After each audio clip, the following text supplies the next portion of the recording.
वो प्रस्ताव लिख लिख लिख लिख फिर जाती है दंगिया में जा बैठा। ये तो आदमी का उल्टा सिस्टम कर रखा है भाई। विवेक जी हैं जजरत हैं, आपके पास माफ़ी चाहूँगा कि आधा घंटा बचा है, आपका ही साथी गंतव्य जो आपके साथ में आया उनकी वजह से थोड़ा कम समय रह गया। और विवेक जी के लिए एक बार ताड़ियाँ बजा के स्वागत करें। अपनी बात को आधा घंटा में पूरे करेंगे, उसके बाद डॉक्टर देवेंद्र बेला राजी रखेंगे। काफ़ी कुछ बातें प्रदीप डागर जी ने कह दी जो मैं कहने वाला था। बहुत श्रेष्ठ पुरुष हैं। प्रतिदिन इनकी सहस्रों गायों को मैं देखता हूँ, रेवाड़ी से जब जाती हैं तो दिन शुभ हो जाता है। तो आगे प्रदीप जी की बात को आगे बढ़ाते हुए थोड़ा मैं चाहता हूँ कि कैसे हम कंपनी के गुलाम बने हुए हैं, इस ट्रैप में फंसे हुए हैं, उस बात से शुरू करके और फिर चूने पर आऊँ मैं। तो कोई भी गांव का व्यक्ति या गांव का लड़का है जो गांव में रह रहा है, उसके पास भूमि है रहने के लिए, स्वतंत्र रूप से रह रहा है, उसको कोई किराया नहीं देना। वो जैसे युवा होता है, पैसे की नौकरी की उसके मन में आती है, वो नगर की ओर जाता है और किसी प्राइवेट कंपनी में जॉब करता है। उस स्थान पर रहने के लिए उसको रेंट देना पड़ता है। गांव में फ्री में रह रहा था, नगर में रहेगा तो पैसा देगा। वहाँ पर वायु शुद्ध नहीं है तो एसी लगाएगा, एसी लगाने के लिए धन देगा, मुद्रा देगा, और उसका बिजली का बिल आएगा, उसके वो पैसे देगा। फिर पानी जो वो पी रहा है, वहाँ पर गांव में वो निःशुल्क जल पी रहा था, शहर में जाकर वो पानी के भी पैसे दे रहा है, सप्लाई का जल आ रहा है। गांव में तो कुएं का शीतल जल था, गर्मियों में ठंडा और सर्दियों में गर्म जल मिल रहा था।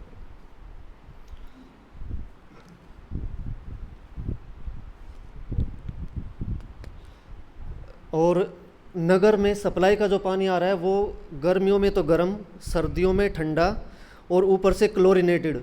उन्हीं का मल बिलोकर छानकर उसको बैक्टीरिया से ऑक्सीजन के द्वारा ट्रीटमेंट करके बैक्टीरिया का डिकम्पोजिशन का एक्शन बढ़ा के फिर उसको छान दिया, फिर क्लोरीन डाल के उसको उन्हीं को पिला दिया।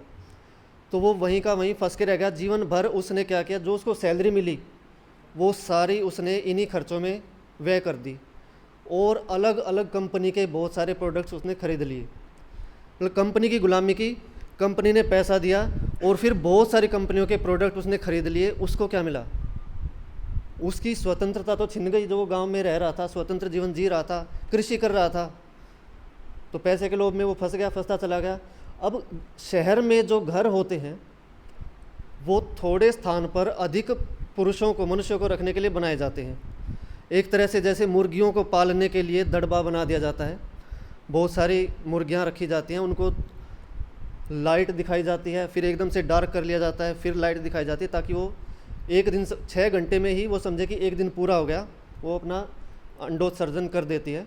इसी प्रकार उनसे अधिक कार्य करवाने के लिए वहाँ लाइट की व्यवस्था है।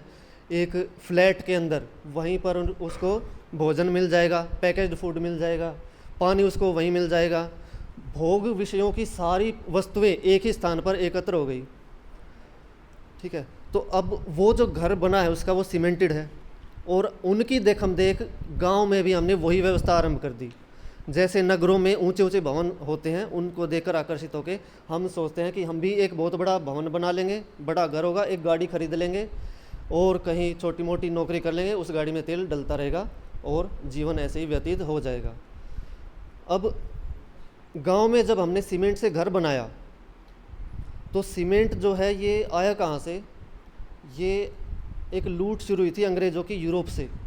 वो क्या करते थे, बड़े बड़े जहाज़ बनाते और पूरी पृथ्वी पे एक्सप्लोर करने के लिए निकल जाते, घूमते और कुछ ढूंढते वो।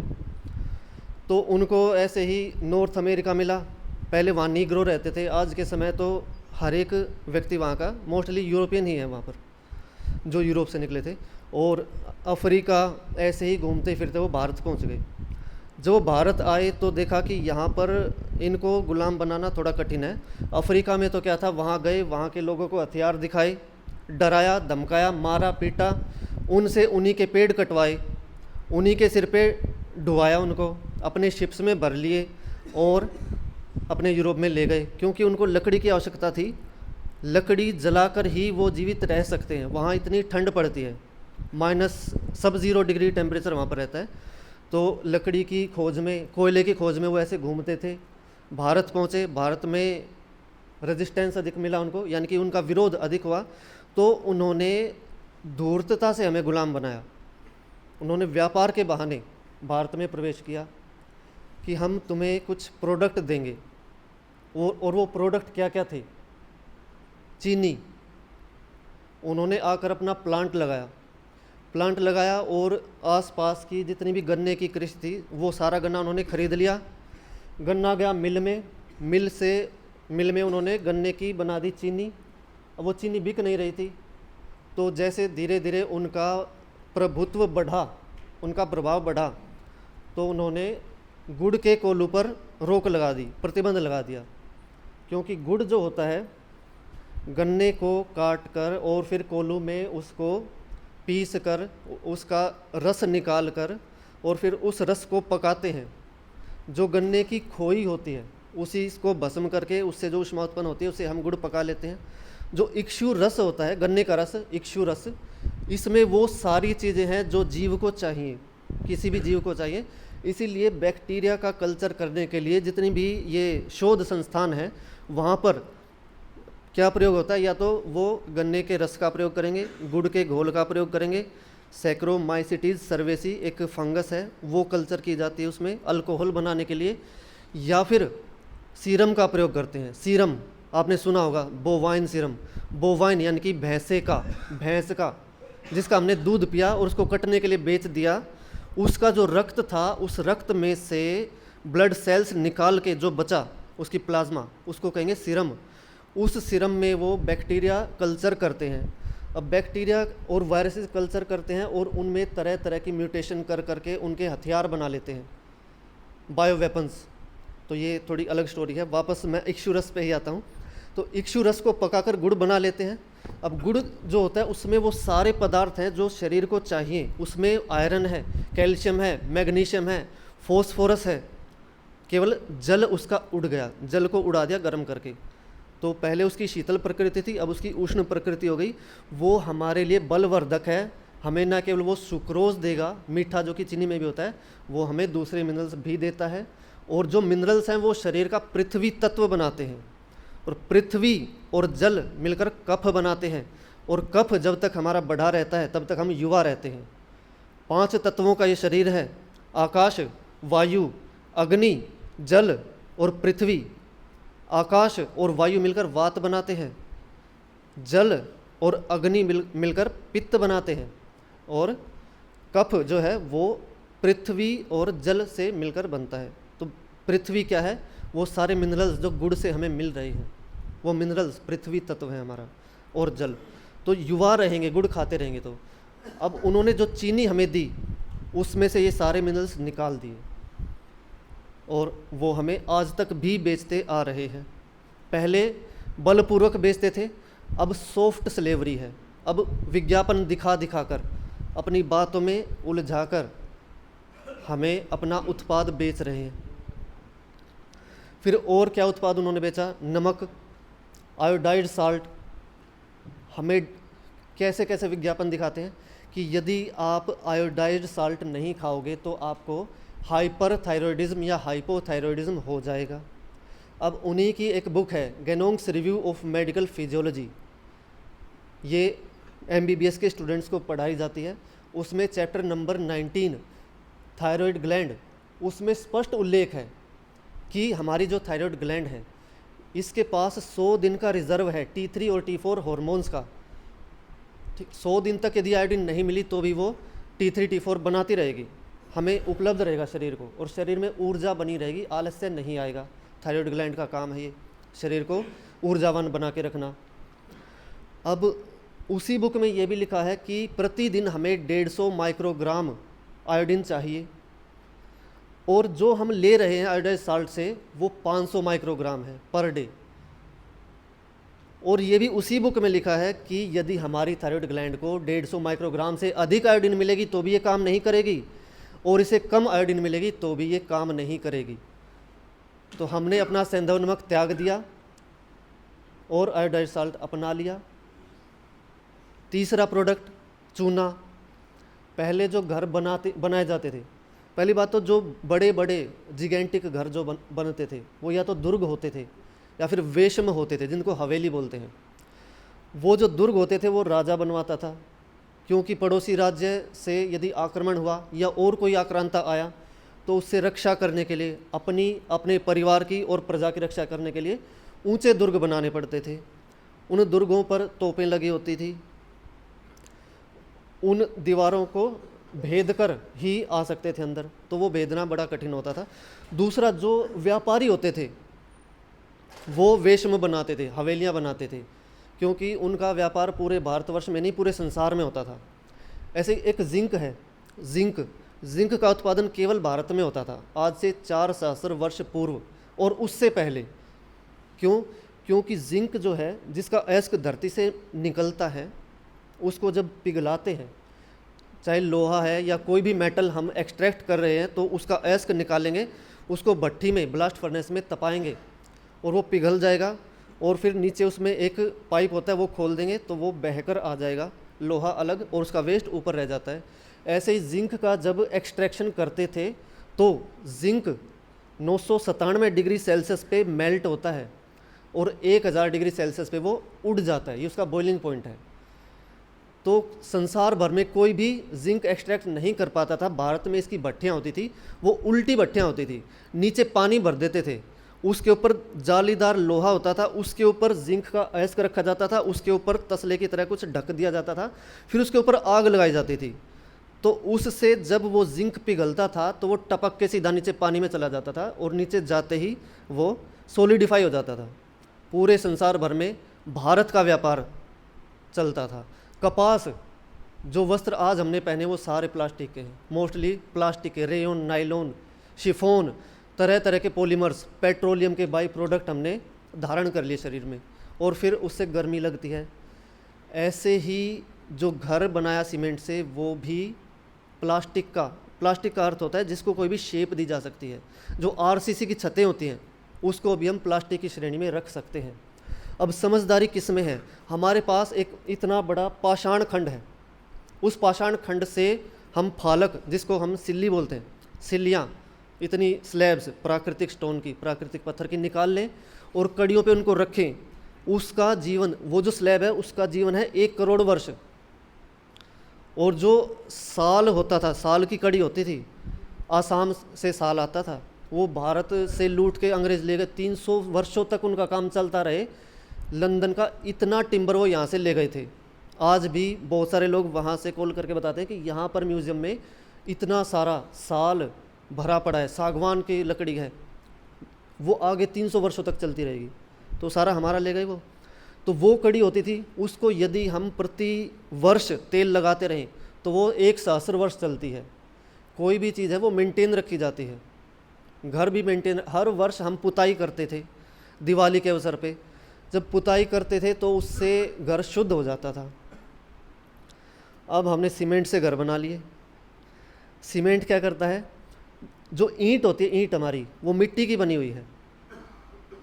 ऐसे ही मटका, घड़ा, बर्तन मिट्टी का होता है, मिट्टी को पकाकर बनाया जाता है। उसमें पानी ठंडा रहता है। उसमें जब हम पानी भरते हैं तो पानी, उसके कैपिलरीज, बहुत बारीक बारीक पोर्स होते हैं उसमें, उनमें से रिसता है और सरफेस पे आके इवेपोरेट हो जाता है। पानी हर टेम्परेचर पे इवेपोरेट होता है। यहाँ पे पानी डाल दोगे तो वो उड़ जाएगा, क्योंकि उसका गुण है, वो ऊष्मा को लेके उड़ जाता है। और जब ऊष्मा को लेके उड़ेगा तो वो सतह ठंडी हो जाएगी। तो जो बर्तन होता है उसमें इसी प्रकार शीतल जल रहता है। ऐसे ही उस बर्तन में जब हम सीमेंट लगा देंगे तो उसके वो छिद्र बंद हो जाएंगे। जब वो छिद्र बंद हो जाएंगे तो पानी गर्म रहेगा।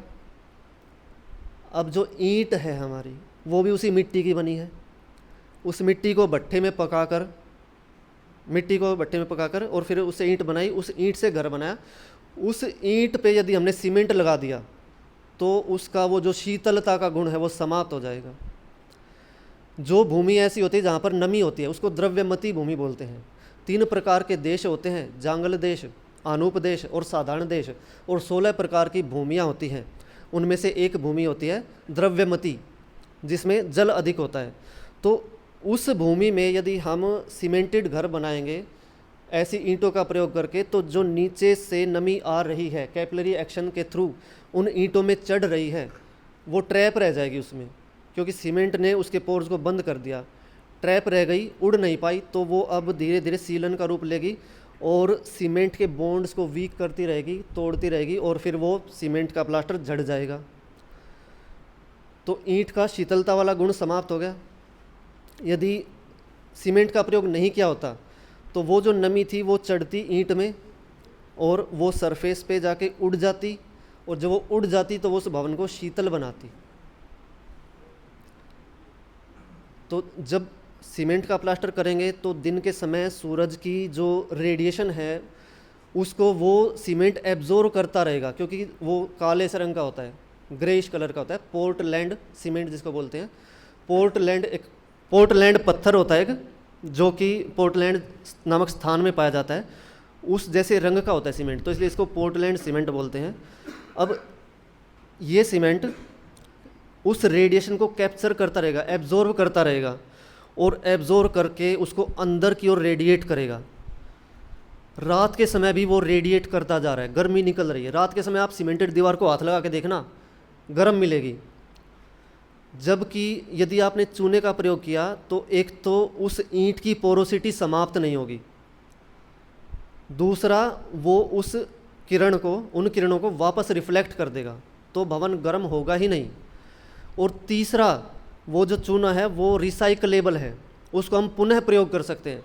सीमेंट में एक बार हमने घर बना लिया तो दोबारा उस सीमेंट का प्रयोग नहीं कर सकते, और दोबारा उस ईंट का भी प्रयोग नहीं कर सकते, क्योंकि उसका गुण समाप्त हो चुका है। परंतु चूने में भवन बनाया तो ईंट भी दोबारा प्रयोग हो सकती है और वो प्लास्टर भी दोबारा किया जा सकता है। अब 3 प्रकार से हम घर बना सकते हैं। एक होता है पत्थर का भवन। 4 प्रकार के वास्तु होते हैं: भूमि, भवन, शयन और यान। भूमि, भवन, शयन और यान, ये 4 प्रकार के वास्तु हैं जो हमारे वास्तु ग्रंथों में बताए गए हैं, और इनमें भूमि सर्वश्रेष्ठ है, क्योंकि शेष 3 वास्तु इसी पर आधारित होते हैं। तो अब उनमें से एक वास्तु है भवन। अब जो भवन होता है ये यदि हम 3 प्रकार से बना सकते हैं। यदि हमने मिट्टी का भवन बनाया तो वो सबसे अधिक अच्छा है, वो सबसे अधिक शीतल रहेगा। चूने का भवन बनाया तो वो बीच में आता है, इंटरमीडिएट है। और तीसरा जो भवन है वो पत्थर का होता है। पत्थर का भवन यद्यपि मजबूती के मामले में सर्वश्रेष्ठ होता है, परंतु प्राकृतिक गुण जो होते हैं वो मिट्टी में सर्वाधिक होते हैं। तो हम या तो मिट्टी का घर बनाएं, या फिर चूने का, या फिर पत्थर का। केवल प्राकृतिक पत्थर का ही घर बनाना चाहिए। सीमेंट अप्राकृतिक है, जो AAC ब्लॉक हैं वो भी अप्राकृतिक हैं। फ्लाई ऐश ब्रिक्स, इनमें भी पोरोसिटी नहीं होती। केवल जो मिट्टी की ईंट होती है वो ही सर्वश्रेष्ठ होती है, उसी का भवन बनाए तो सर्वश्रेष्ठ रहता है। ये विषय तो और लंबा था, परंतु आपके यदि प्रश्न हैं कुछ भी भवन संबंधी विषयों में तो पूछ सकते हैं। बढ़ा दूं? तो चूने के और गुणों के विषय में बात कर लेते हैं। चूना जो है, इसकी लाइम साइकिल के विषय में बात करें। चूना आया कहाँ से, चूना बना कैसे? तो चूने का पत्थर होता है कैल्शियम कार्बोनेट, अवसादी चट्टान होता है। 3 प्रकार की होती हैं चट्टानें। एक होती हैं आग्नेय चट्टानें जो लावा के जमने से बनती हैं, दूसरी होती हैं अवसादी चट्टानें जो कि सेडिमेंट्स के जमने से, गाद के जमने से बनती हैं, और तीसरी होती है मेटामॉर्फिक रॉक्स, कायांतरित चट्टानें, जो कि आग्नेय या फिर अवसादी चट्टान का ही रूप परिवर्तित होकर बनती हैं। तो जो चूने का पत्थर है ये सेडिमेंट्री रॉक है, सेडिमेंट्री रॉक है, अवसाद से, गाद के जमने से बना है, और उस गाद में कैल्शियम कार्बोनेट अधिक था। अब जब वो गाद जम गई तो उसके ऊपर और गाद जब जमती चली जाती है तो उस पर प्रेशर पड़ता है, और हाई प्रेशर में वो कैल्शियम कार्बोनेट हार्ड होने लगता है। जितना ज़्यादा प्रेशर होगा वो उतना हार्ड होता चला जाता है। फिर उस मिनरल को हम निकालते हैं। अरावली हिल्स में, अरावली में बहुत सारा डोलोमाइट, कैल्साइट भरा पड़ा है, पर वो सारा कहाँ जा रहा है? कंपनियां लूट के ले जा रही हैं। अब ब्रिटिश गवर्नमेंट नीलामी करती है, एक कंपनी को वो एक पहाड़ी बेच देती है 1 करोड़ में। अब वो जो पहाड़ी थी उससे वहाँ उसके आसपास कई गांव बसे हुए थे, 4-5 गांव थे। वो लोग उस पहाड़ी से पत्थर ले रहे थे निःशुल्क, वहीं से वो चूने का पत्थर ले रहे थे, वहीं से बजरी मिल रही थी उनको, वहीं से मिट्टी मिल रही थी। अर्थात भवन में जो भी उपयोगी वास्तु है, सामग्री है, वो सब पहाड़ी से मिल रही थी निःशुल्क। अब ब्रिटिश गवर्नमेंट ने उसको बेच दिया एक कंपनी को 1 करोड़ में, मान लो। अब उस कंपनी ने एक्सकेवेटर मशीन्स लगा के वहाँ खाई खोद दी, पूरी नीचे तक लूट लिया खजाना, भूगर्भ निधि बोलते हैं इसे, वो सब लूट लिया और उसका सीमेंट बना के उसको 1 लाख करोड़ में हमें ही बेच दिया। अब जो भवन बनाने के लिए हमें कहीं नहीं जाना था, कुछ नहीं खरीदना था, सब कुछ हमें निःशुल्क मिल रहा था, वो पहाड़ी नष्ट हो गई। अब हमें मुद्रा देनी पड़ेगी भवन बनाने के लिए। सीमेंट खरीदो, ईंट खरीदो, पत्थर खरीदो, रोड़ी खरीदो, बजरी खरीदो, ये सब खरीद के बनाना पड़ेगा। और एक बार वो सीमेंटेड हाउस बन गया तो लगातार उसको ठंडा बनाए रखने के लिए एसी का प्रयोग करेंगे, पंखे का प्रयोग करेंगे, उसका बिल भरते रहेंगे। बिजली बनाने के लिए भारत में 70% बिजली थर्मल पावर प्लांट से आती है। थर्मल पावर प्लांट्स में कोयले को जलाकर तब बिजली बनाई जाती है। कोयले को निकालने के लिए एक्सकेवेशन की जाती है। खुदाई करने के लिए डीजल के वाहनों का प्रयोग किया जाता है। डीजल खरीदना पड़ता है, अरब देशों से आता है। वो जो जेसीबी मशीन है, जेसीबी कंपनी का नाम है, उनको एक्सकेवेटर मशीन्स बोलते हैं। उन मशीन्स की बॉडी लोहे की बनी है, उसके लिए फिर से खनन करना पड़ता है। जब खनन करते हैं तो लगातार ग्राउंड वाटर को पंप करके बाहर निकालना पड़ता है। उस पंपिंग में ऊर्जा लगती है, वो ऊर्जा फिर कैसे आएगी? फिर कोयले से आएगी। तो कंपनी और ब्रिटिश गवर्नमेंट दोनों मिलकर हमारे संसाधनों को लगातार लूट रहे हैं और हमें ही बेच रहे हैं। वही काम जो अंग्रेज कर रहे थे वही अब होता रहा है। तो हम स्वतंत्र कैसे हुए? हम स्वाधीन कैसे हुए? तो सीमेंट पराधीनता का प्रतीक है, चूना स्वाधीनता का प्रतीक है। जो छत हमने आरसीसी की डाली, उसमें हमने उस पाषाण खंड को स्लैब न बनाकर छोटे छोटे टुकड़ों में तोड़ दिया। पाषाण जी, पत्थर, हाँ जी, प्राकृतिक पत्थर। उसको हमने डायनामाइट लगा के उड़ा दिया पूरी की पूरी पहाड़ी को।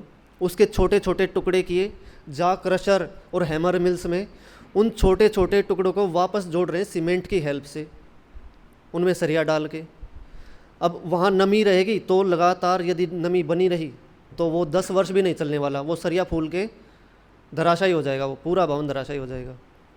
तो ये समझदारी है कि हम उन रोड़ियों को जोड़े सीमेंट से, या फिर हम उस प्राकृतिक पत्थर की स्लैब्स बनाएं हाथों से ही तक्षण करके। पहले हाथों से ही उन पत्थरों को फाड़ देते थे, प्राकृतिक दरारें होती हैं उनमें कील ठोक ठोक के, लकड़ी ठोक ठोक के उनको फाड़ दिया जाता था और उसके फालक, संस्कृत में फालक बोलते हैं उनको, उसकी सिल्लियाँ बनाई जाती थी और उससे छत बनाई जाती थी।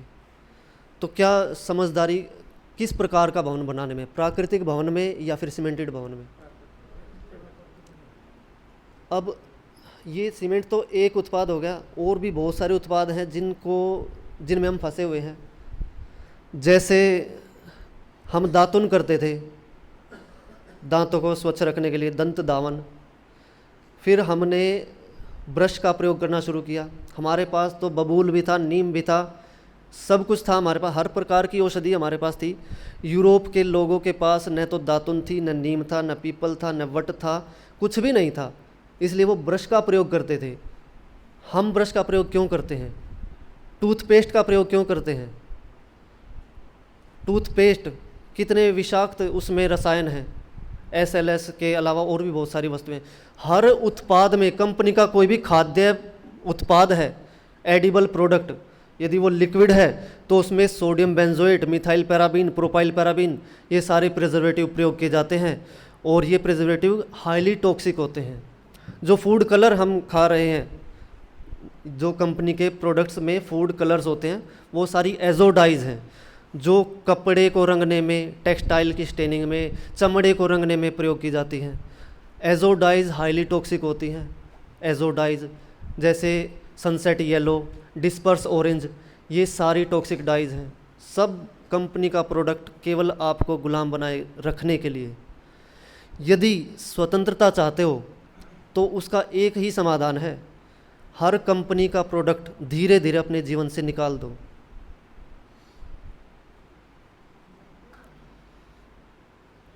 ठीक है जी, और समय ले सकता हूँ? हाँ जी।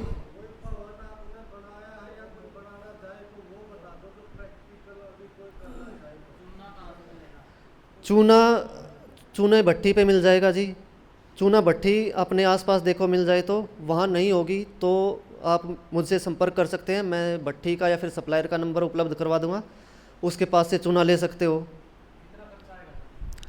इसमें देखो, जो सीमेंट के भवन होते हैं उनमें 4 इंच दीवार या 9 इंच दीवार होती है, जबकि चूने का भवन बनाने में आपको कम से कम 14 इंची दीवार का प्रयोग करना पड़ेगा।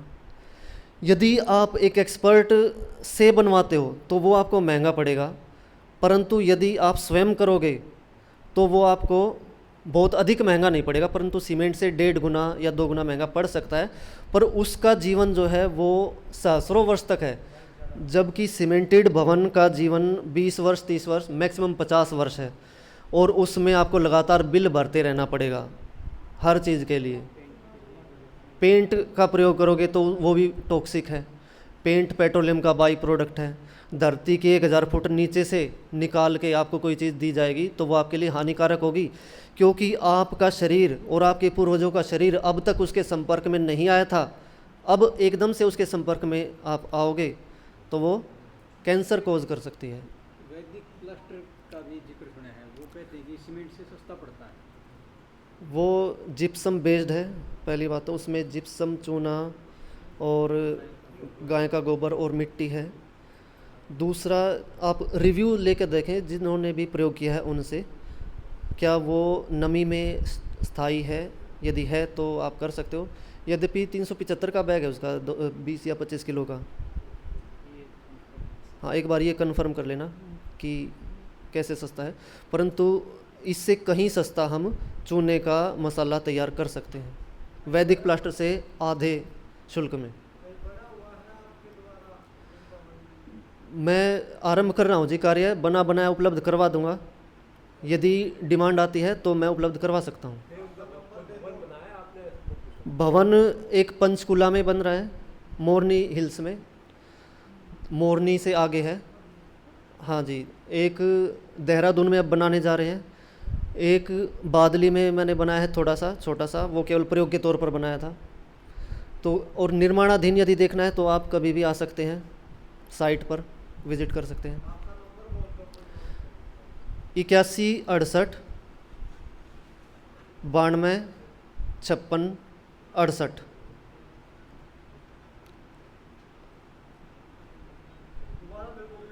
81 68 92 56 68। हाँ जी जी जी। तो हमारे यहाँ पे पुल था, तो उसको तोड़ने में जेसीबी भी लगी थी, वो टूटा नहीं था जी। और आप बोल रहे हो कि जो चूल्हे में जो ईंटें यूज होंगी या जो भी कुछ यूज हो वो रीयूजेबल हो, वो कैसे हो? जो चूने का मसाला निकलेगा उसको भस्म किया जाएगा, भस्म करके फिर उसमें जल मिला के फिर से प्रयोग कर सकते हैं। सीमेंट से तो अच्छा है। सीमेंट का यदि हम प्रयोग करते हैं और सीमेंटेड हाउस को डिमोलिश करेंगे तो उसका वेस्ट कहाँ पर डंप करेंगे? अपनी प्रकृति में कहीं आसपास, क्योंकि ये रथ्या, ये मार्ग, ये रास्ते ये हमारे ही हैं, ना कि ब्रिटिश गवर्नमेंट के। इन पे जाके हम डंप कर देते हैं। वहाँ की जो वनस्पति है अब उसको स्थान नहीं मिलेगा उगने के लिए। हाँ जी, पहले जो कूप बनते थे, कुएं बनते थे, चूने में ही बनते थे। सीमेंट में तो 20 mg पर kg लेड होता है। हाँ जी, जब डिमोलिश करते हैं तो पजावड़ी ईंटें बहुत मजबूत होती हैं, वो मिल जाएंगे आपको। छेनी हथौड़े से उनका हम मसाला उतार के उनको अलग कर सकते हैं। वो चूना जो है वो उसके अंदर तक नहीं घुसता, जबकि सीमेंट ईंट के पोर्स के अंदर तक घुस जाता है, क्योंकि वो सुपर फाइनली ग्राइंड होता है, वो अंदर तक घुस जाएगा और ख़राब कर देगा। जबकि चूना ईंट के अंदर नहीं घुसेगा, उसको ख़राब नहीं करेगा वो। चूना तो देखिए, यदि इसकी लाइफ की बात करें तो लाइम साइकिल को समझें, चूने का चक्र। चूने का पत्थर हम निकालते हैं कैल्शियम कार्बोनेट, ठीक है, CaCO3, फिर उसको हम भट्टी में तपाते हैं तो उससे CO2 निकल जाती है, CO2 निकल जाती है और वो रह जाता है CaO, कैल्शियम ऑक्साइड। उस कैल्शियम ऑक्साइड को या चूने को हम पानी में डालते हैं। जब पानी में डालते हैं तो उससे ऊष्मा निकलती है, वो पानी के साथ रिएक्ट करता है, और जब वो रिएक्ट कर रहा होता है तो वो बन जाता है CaOH2, स्लेक्ड लाइम। उस स्लेक्ड लाइम को हम मिट्टी के साथ या फिर बजरी के साथ, बदरपुर के साथ, रेत के साथ, जमुना रेती, इन सब के साथ मिक्स करके उसका मसाला या गारा तैयार कर सकते हैं, जिसको सहबंद बोलते हैं। और उसको जब हम लगाएंगे ईंटों के बीच में तो लगातार उसके ऊपर प्रेशर बढ़ता चला जाएगा। मसाला बिछाएंगे, ईंट रखेंगे और उसको ठोक देंगे, फिर उसके ऊपर दूसरा कोर्स, दूसरी लेयर आएगी ईंटों की, फिर तीसरी, ऐसे वो बोझ में दबता चला जाएगा। अब वो जो CaOH2 बना था वो जब सूखेगा तो वो एनवायरनमेंट से CO2 को ट्रैप कर लेगा और CO2 के साथ बाइंड होके वो वापस CaCO3 बना देगा, यानी कि चूने का पत्थर बना देगा। वो फिर से सोलिडिफाई हो जाएगा। और अब जब वो सोलिडिफाई हो गया तो प्रेशर जब बढ़ता चला गया उसके ऊपर तो वो और अधिक स्ट्रोंग होता चला जाएगा, और इस स्ट्रोंग होने की प्रोसेस में ही 100 वर्ष लग जाते हैं। उसके पश्चात तो वो सदा के लिए चलता ही रहेगा। इसमें जो गुण होता है चूने के भवन में, वो दीवार को कैसे बनाया गया, पत्थरों को कैसे स्थापित किया गया, इसमें होता है, स्थापत्य कला में। अब यद्यपि जो सीमेंट है वो चूने से कई गुना मजबूत है, इसमें कोई दो राय नहीं है कि वो मजबूत है, पर वो ब्रिटल है। जैसे कांच होता है वो मजबूत होता है, कांच को आप दांतों से नहीं चबा सकते, पर वो गिरेगा तो टूट जाएगा। ऐसे ही सीमेंट ब्रिटल होता है, ब्रिटल, विट्रियस, ब्रिटल, तो वो क्रैक आ जाते हैं उसमें। जबकि चूने का जो मोर्टार होता है वो किसी भी थ्रस्ट को सह लेता है, जितनी आवश्यकता है उतना ही उसकी डेंसिटी होती है। जो डेंसिटी मिट्टी की है, जो डेंसिटी ईंट की है, वही डेंसिटी चूने की होती है, जबकि सीमेंट की डेंसिटी इससे 1.5 से 2 गुना अधिक होती है। तो मल्टी स्टोरी यदि बनानी है तो देखिए वर्णानुसार बताया गया है हमारे ग्रंथों में कि कितनी स्टोरी तक हमें बनानी चाहिए। तो मैक्सिमम 7.5 मंजिल बनानी चाहिए। और उससे यदि नगर में बनाना है तो उसके लिए आपको फिर RCC के कॉलम बेस्ड बनाना पड़ेगा, परंतु उसमें भी हम उनको छुपा सकते हैं कि यदि वो ना हो तो भी वो अपने सहारे खड़ा रहे। उसके लिए हम 14 इंची दीवार बनाएंगे और 9 इंची के पिलर होंगे, और तो वो जो दीवार है वो 4 इंच बाहर रहेगी उस पिलर के, तो बाहर से देखने में भी वो पिलर दिखाई नहीं देगा। और जो 2 दीवारें हैं उनके आपस में जोड़ भी कट जाएंगे, उनका आपस में कनेक्शन भी बन जाएगा। दिल्ली में अभी तक नहीं हुआ। DTP क्या? अच्छा, तो हो जाएगा वो, तो देहरादून में कर रहे हैं वो। हाँ,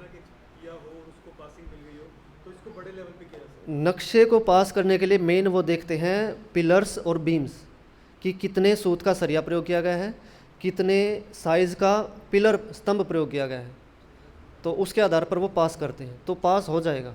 हमें केवल उनके बीच की जो दीवार है वो चूने से करनी है, और प्लास्टर भी चूने से ही। प्लास्टर ना भी करें तो भी उसमें कोई बुराई नहीं है, वो सुंदर ही दिखेगी दीवार। हाँ जी,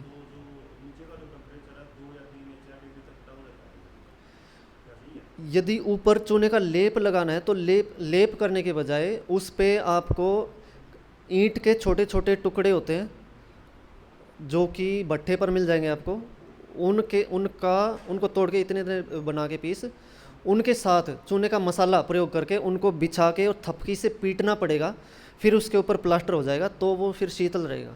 हाँ जी, केवल कोट कर दोगे तो वो झड़ जाएगा, क्योंकि चूने का जब ये भवन बनाया जाता है तो लगातार तराई करनी पड़ती है।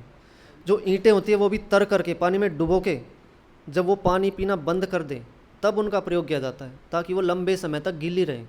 और गीली रहेंगी तो जो गैस एक्सचेंज होना है स्लेक्ट लाइम और CO2 का, वो एक्सचेंज तभी हो सकता है। यदि वो सूख गया तो वो भुरभुरा के झड़ जाएगा।